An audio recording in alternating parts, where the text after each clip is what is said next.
Break के बाद स्वागत है आपका। आप देख लेते हैं 5 मिनट में 25 खबरें। नारदा स्टिंग केस में टीएमसी के 4 नेताओं की गिरफ्तारी के बाद मुख्यमंत्री ममता बनर्जी सीबीआई ऑफिस में धरने पर बैठ गई। करीब 6 घंटे बाद बाहर निकली। ममता ने कहा कि सब केंद्र के इशारे पर हो रहा है, कोर्ट इसका फैसला करेगा। कांग्रेस के पूर्व अध्यक्ष राहुल गांधी ने ट्वीट कर एक बार फिर प्रधानमंत्री नरेंद्र मोदी पर निशाना साधा है। राहुल गांधी ने कहा है कि पीएम केयर्स और पीएम मोदी झूठे हैं, अब काम करने में फेल है। समाजवादी पार्टी के वरिष्ठ नेता और सांसद आजम खान की तबियत में सुधार होने के बाद उन्हें आईसीयू से नॉर्मल वार्ड में शिफ्ट कर दिया गया है। लखनऊ के मेदांता अस्पताल में आजम खान का कोरोना के बाद इलाज चल रहा है। बीजेपी सांसद साध्वी प्रज्ञा एक बार फिर कोरोना पर दिए बयान से चर्चा में है। भोपाल से सांसद साध्वी प्रज्ञा सिंह ने दावा किया है कि वह कोरोना से संक्रमित इसलिए नहीं हुई क्योंकि वह नियमित रूप से गोमूत्र का सेवन करती है।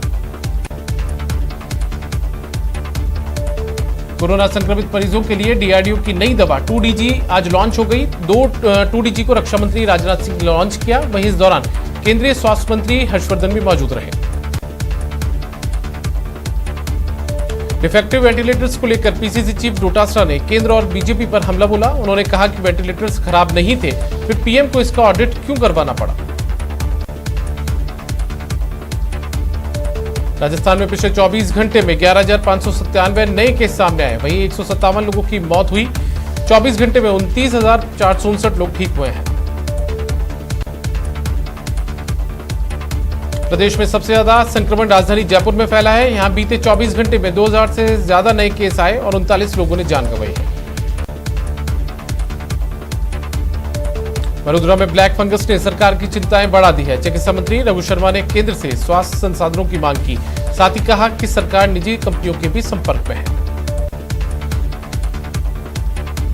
वडोदरा में अब हर विधानसभा में एक मोबाइल वैन जाएगी और एक दिन में 10 गांव में सर्वे कर लोगों की जांच और उपचार करना सुनिश्चित करेगी। अलवर नगर परिषद की सभापति बीना गुप्ता ने हरीश अस्पताल में स्टाफ के साथ मारपीट की और पुलिस को भी खरी खोटी सुनाई। झुंझुनू के बीडीके अस्पताल में एक महिला की मौत के बाद परिजनों ने हंगामा मचा दिया। परिजनों का आरोप था कि इलाज में लापरवाही बरती गई, जिसमें महिला की मौत हो गई। बारा जिला अस्पताल में डॉक्टर्स की लापरवाही के चलते कोरोना वार्ड में भर्ती महिला की जान चली गई। भाई का आरोप है कि वो 2 दिन तक इलाज के लिए गिड़गिड़ाता रहा, लेकिन उसकी बहन को इलाज नहीं मिला।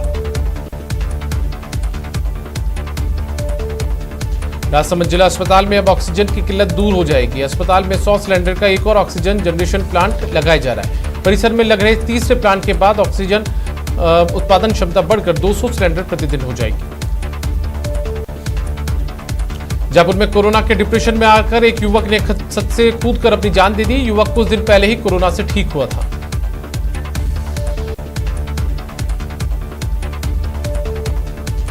जयपुर में भट्टा बस्ती थाने में एसीबी ने बड़ी कार्रवाई की और 15,000 की घूस लेते हेड कांस्टेबल को ट्रैप किया। साथ ही फरार एसएचओ की भी तलाश जारी है।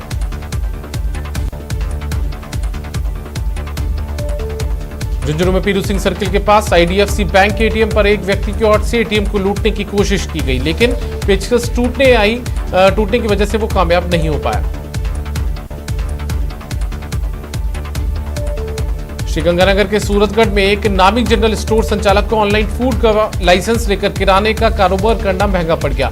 मौके पर पहुंचे प्रशासनिक अधिकारियों ने प्रतिष्ठान को आगामी आदेशों तक सीज कर दिया है।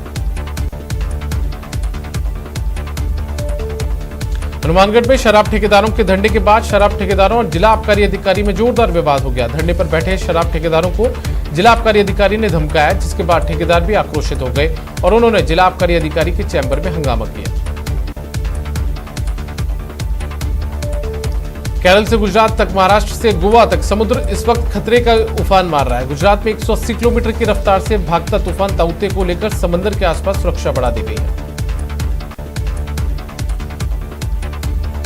राजस्थान में कल से ताउते तूफान का असर देखने को मिल सकता है, जिसके कारण उदयपुर और जोधपुर संभाग में बारिश की संभावना है। कुछ जिलों में 200 मिलीमीटर तक बारिश हो सकती है। पिछले साल 14 अगस्त को ही रिकॉर्ड तोड़ बारिश के बाद लबालब हुआ आमेर महल का मावठा सरोवर वक्त से पहले ही तेजी से खाली हो रहा है। मुआवजे से पानी कम होने की वजह से यहां लीकेज को लेकर फिर सवालिया निशान लग रहे हैं। बाबा केदारनाथ धाम के कपाट खुल गए हैं। बाबा धाम को 11 क्विंटल फूलों से सजाया गया। कोरोना के चलते पिछले साल की तरह इस बार भी श्रद्धालु भगवान के दर्शन नहीं कर सकेंगे, भक्त सिर्फ ऑनलाइन ही दर्शन कर सकेंगे। राजसमंद में युवाओं की टोली शहर में घूम घूम कर भूख से बेहाल बेसहारा गोवंश को चारा खिला रही है। युवाओं की ये टोली शाम ढलते सड़कों पर उतर जाती है।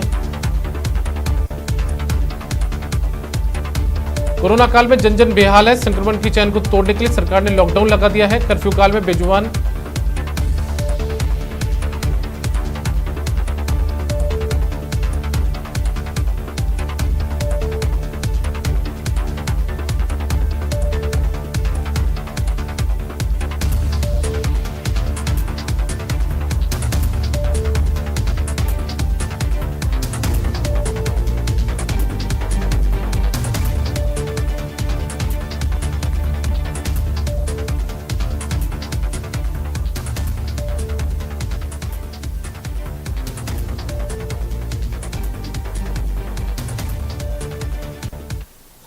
कोरोना के